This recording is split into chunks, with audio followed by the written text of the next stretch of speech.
Yes. Permisi.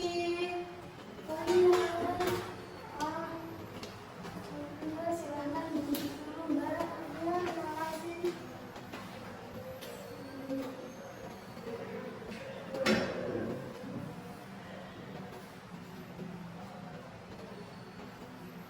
Bagaimana, apakah tempat duduknya sudah nyaman?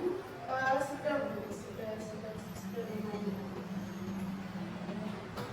Bagaimana tadi perjalanan ke sini? Ada kendala apa lancar-lancar saja? Alhamdulillah lancar, Bu. Cuma tadi ada macet aja di sini. Agak macet. Nggak tahu, kayaknya lagi ada acara gitu ya di kota. Tapi nggak lama kan ya, nggak sampai membuat betah hancur lah. Untungnya nggak selama itu. Jadi gimana, apa yang sebelum kita beranjak lebih jauh, pastinya Mbak Hana kesini ada yang mau diceritakan kan? Jadi sebelum beranjak lebih jauh, Mbak Hana pernah melakukan proses counseling apa belum pernah? Belum pernah sama sekali. Belum pernah. Jadi belum tahu apa itu counseling kan ya? Iya. Ibu menjelaskan sedikit dulu tentang apa itu konseling. Jadi konseling itu adalah proses bantuan dari konselor yaitu saya kepada Mbak konselornya dengan harapan bisa menyelesaikan masalah yang sedang dihadapi Mbak Hana. Namun semua keputusan itu ada di Mbak Hana. Begitu. Nah, dalam konseling juga ada beberapa asas, diantaranya ada asas kerahasiaan, kesukarelaan, keterbukaan, dan lain-lain. Seperti yang saya katakan tadi, ada asas kerahasiaan. Jadi Mbak Hana nggak perlu takut rahasia Mbak Hana akan tersebarkan.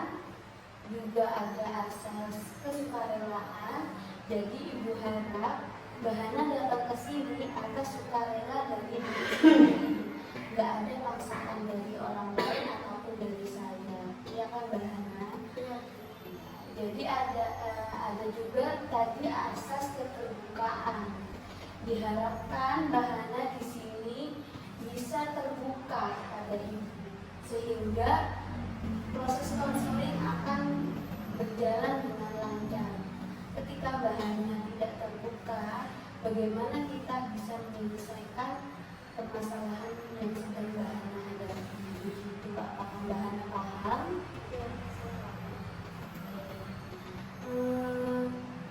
Kebetulan hari ini Ibu cuma memiliki waktu sekitar 30 menit karena di sini Ibu masih ada kegiatan di luar. Apakah Mbak Hana setuju? Hanya 30 menit saja. Iya. Jika nanti ketika sudah 30 menit namun masalahnya belum selesai, bisa kita atur jadwal ulang. Ya, bisa. Oke. Jadi apa yang Mbak Hana?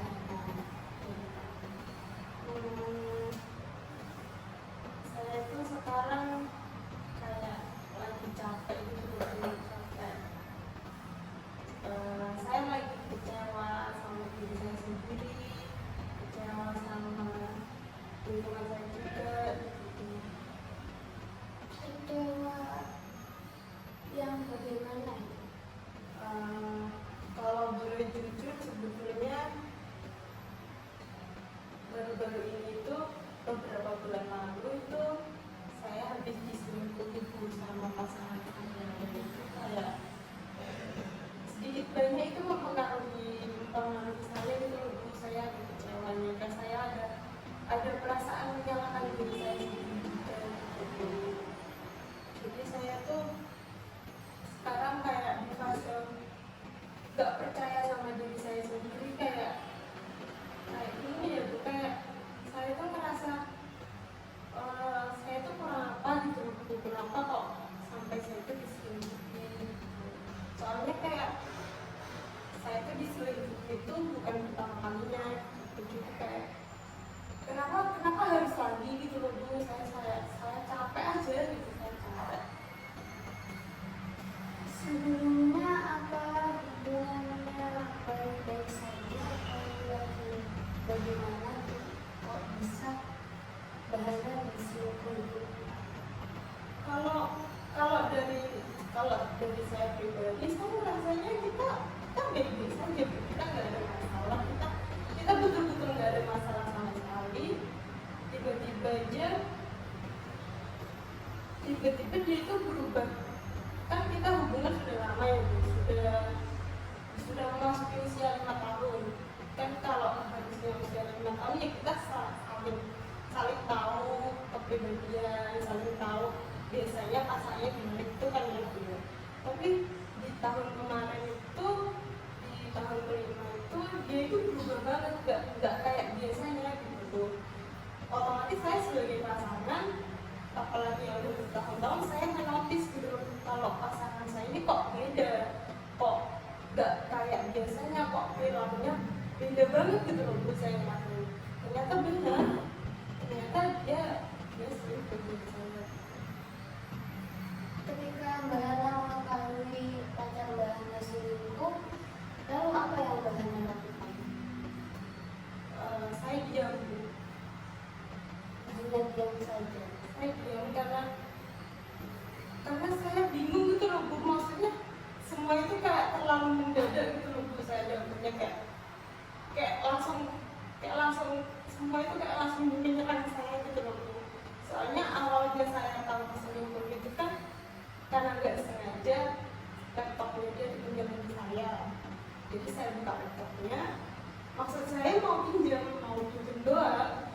Terus saya itu iseng nggak mau ngeluarin WhatsAppnya, nggak mau ganti WhatsApp saya atau WhatsAppnya dia.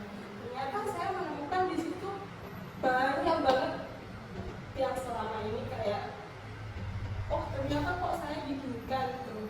Ternyata ada unsur-unsur awal pertama kali itu gitu. Jadi kayak apa ya, kok sakit ya, ternyata kok hubungan selama ini kok ternyata ya gitu aja gitu.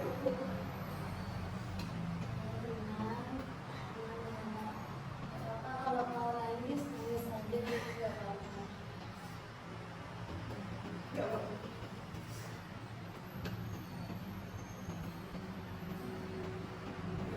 Saya gak apa-apa. Saya sudah. Kalau sekarang itu kayak lebih ke masih ingat sakitnya, tapi kayak ya udah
sudah nggak sama dia karena saya capek juga, tapi di satu sisi juga ada banyak hal yang memberatkan itu loh Bu.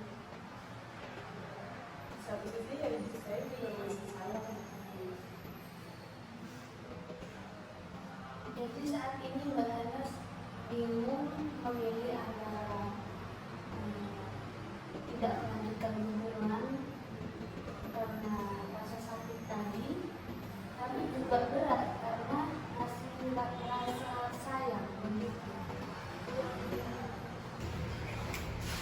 Oke, kalau begitu bolehkah Ibu ngasih saran? Iya Bu. Nah, seperti yang Mbak Hana katakan tadi, ada dua pilihan kan? Mbak Hana tetap memilih bersama pasangan Mbak Hana, namun Mbak Hana harus menanggung konsekuensi, yaitu rasa sakit, rasa kecewa. Belum tentu juga pasangan Mbak Hana kedepannya akan bisa berubah seperti yang Mbak Hana harapkan. Pilihan keduanya Mbak Hana memilih untuk berpisah, meskipun awalnya pasti akan merasa sakit, akan merasa sulit, namun ada kebahagiaan yang sedang menanti Mbak Hana. Jadi bagaimana Mbak Hana memilih keinginan Mbak Hana itu?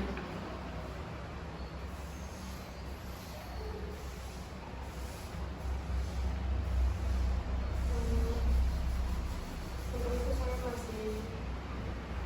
masih bingung Bu, kalau ini bertahan atau menghindari. Ya benar kata Ibu, di satu sisi memang kalau saya bertahan dengan konsekuensi yang seperti itu, tapi saya melepas juga seperti yang tadi saya bilang kalau banyak sekali pertimbangan kalau saya melepas.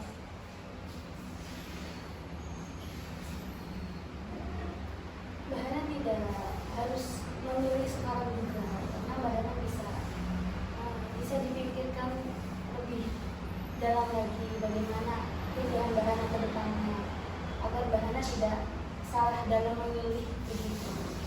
Jadi Mbak Hana bisa memikirkan kembali apa yang terbaik buat Mbak Hana saat ini.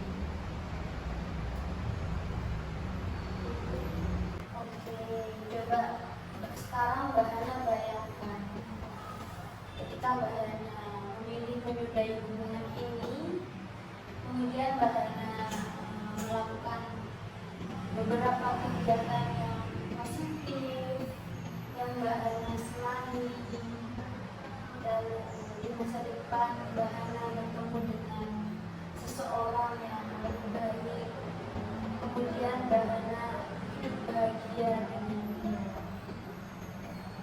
Apakah bisa Mbak Hana bayangkan hal indah tersebut?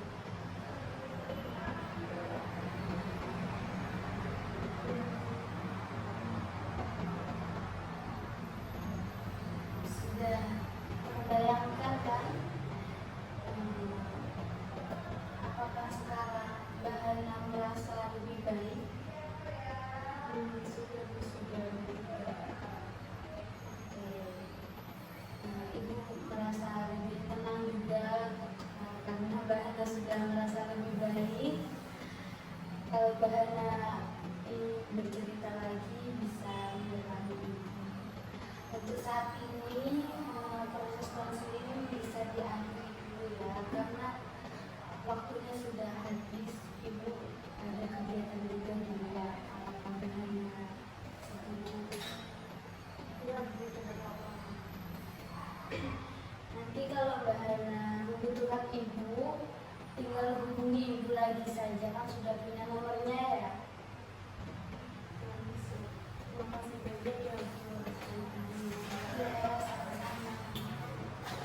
Hati ya Mbak, di jalan ya Mbak.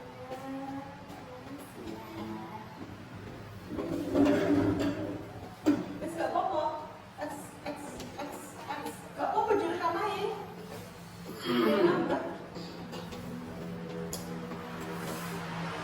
Ini suara kan?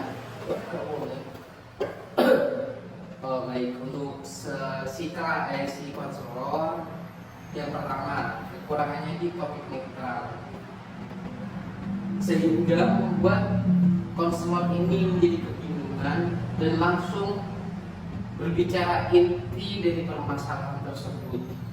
Konselor tidak bisa melihat apakah klien sudah siap menceritakan atau tidak. Nah, yang kedua,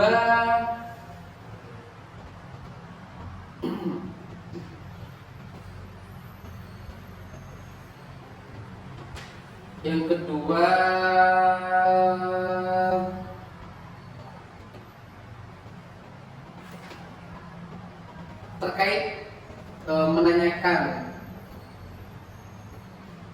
siapa saja yang mengetahui dan berapa lama. Nah, itu boleh ditanyakan, cuman tidak terlalu dalam seperti yang konselor tanyakan tadi hingga membuat si klien ini menangis. Loh, emang terlalu dalam kan cuma tanya cerita ke siapa saja? Nah, cerita ke siapa saja. Terus saya kan menanyakan mulai kapan, kenapa aku bisa kayak gitu? Kan sama mau teko kan. Piye sih kok iso koyo ngono hubungan sampean semula baik-baik saja ta. Terus klien bilang enggak, ubahnya awal mula saya lihat laptopnya. Dia eling misalnya, ternyata dia kan melihat kembali dari masa lalunya hingga membuat dia nangis. Nah, ini yang menjadi tidak efektif. Nah, mungkin cukup itu saja ya saran dari saya sebagai observer, tidak terlalu banyak. Untuk semuanya opening lumayan bagus. Terima kasih.